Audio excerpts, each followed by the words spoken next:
Olá pessoal, hoje eu vou ler frases e pensamentos do volume 6 de Em Busca do Tempo Perdido, intitulado A Fugitiva.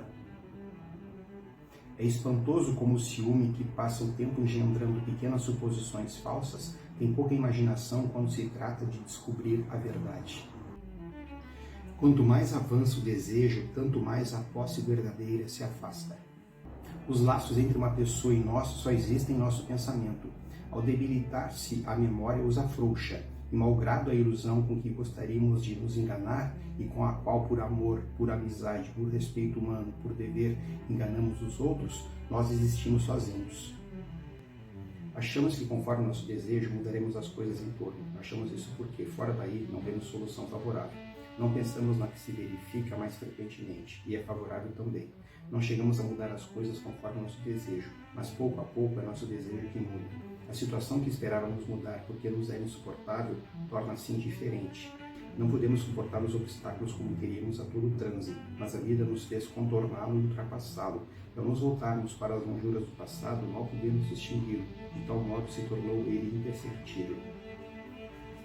Talvez uma das causas de nossas perpétuas decepções em amor esteja nesses perpétuos desvios que fazem com que, à espera da pessoa ideal a quem amamos, cada encontro nos traga em resposta uma pessoa de carne em que já existe tão pouco do nosso sonho. O mundo não foi criado de uma vez por todas para cada um de nós. Ele incorpora no curso da vida coisas de que não suspeitávamos. Somos apenas aquilo que possuímos, não possuímos senão o que nos está realmente presente. E tantas de nossas recordações, de nossos humores, de nossas ideias partem para viagens longe de nós mesmos, em que os perdemos de vista. Então, já não podemos fazê-los entrar em linha de conta nesse total que é o nosso ser. Jamais tornaria eu a encontrar essa coisa divina, uma pessoa com quem pudesse conversar sobre tudo, a quem pudesse confiar-me. Cada um de nós não é um, pois contém numerosas pessoas que não têm todas o mesmo valor moral. No ciúme temos de ensaiar de algum modo sofrimentos de todo o gênero e de toda a magnitude, antes de nos determos naquele que parece convir-nos.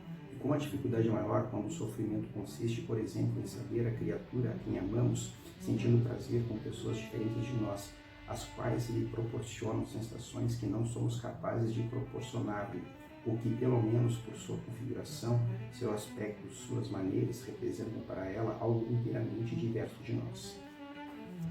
Sem dúvida, é só pelo pensamento que possuímos as coisas, e não possuímos um quadro porque temos em nossa sala de jantar, se não soubermos compreendê-lo.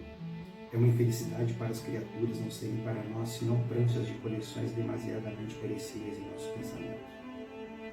Considerei o Pão Espiritual, que é um jornal ainda quente e úmido da prensa recente, sob o nevoeiro da manhã em que distribuem desde o alvorecer as criadas que o levam a seus patrões com café com leite, pão miraculoso, multiplicável, ao mesmo tempo 1 e 10 mil, e que permanece o mesmo para cada um, penetrando, inumerável, de uma só vez em todas as casas. Nós não nos fabricamos a nós mesmos com todas as peças. Quando mudamos muito, somos induzidos a supor que vivemos mais tempo.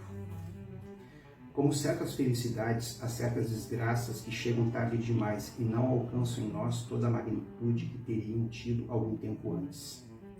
O hábito de pensar nos impede não raro de sentir o real, imuniza-nos contra ele, torna-o também ele pensamento. Se a mulher que tornamos a ver quando já não a amamos nos diz tudo, é porque realmente não é mais ela, ou não somos mais nós. A pessoa que amava já não existe. Por aí também a morte passou, tornando tudo fácil e tudo inútil. A realidade das pessoas sobrevive para nós durante pouco tempo apenas após sua morte, e no fim de alguns anos elas são como esses deuses das religiões abolidas, a quem ofendemos sem temor porque deixamos de acreditar na existência deles. Se o rosto de uma mulher é dificilmente interpretado pelos nossos olhos, que não podem aplicar-se a toda essa superfície movediça, aos lábios, mais ainda à memória. Se nuvens o alteram conforme sua posição social e conforme a altura em que estamos situados, cortina mais espessa ainda está corrida entre os atos daquela a quem demos e suas razões. As razões estão em um plano mais profundo que não percebemos e engendram, aliás, outros atos que não aqueles que conhecemos, às vezes em absoluta contradição com estes. Entre todas as justificativas de ter para conosco uma atitude inexplicável, cumpre incluir essas singularidades de caráter que levam a pessoa, seja por descuido de seu interesse, seja por ódio, seja por amor à liberdade, seja por um impulso repentino de cólera ou por medo do que pensarão certas pessoas, a fazer o contrário daquilo que esperávamos. A verdade e a vida são bem árduas, e restava-me delas, sem que em suma eu as conhecesse, uma impressão em que a tristeza talvez ainda fosse inferior à fadiga. A verdade é que não nos afligimos mais por nos termos tornado outros, em virtude da passagem do tempo e pela ordem natural das coisas, do que nos afligiríamos em determinada época por sermos alternadamente sujeitos contraditórios, perversos delicados, sensíveis grosseiros, desinteressados ambiciosos, como alternadamente somos a cada dia.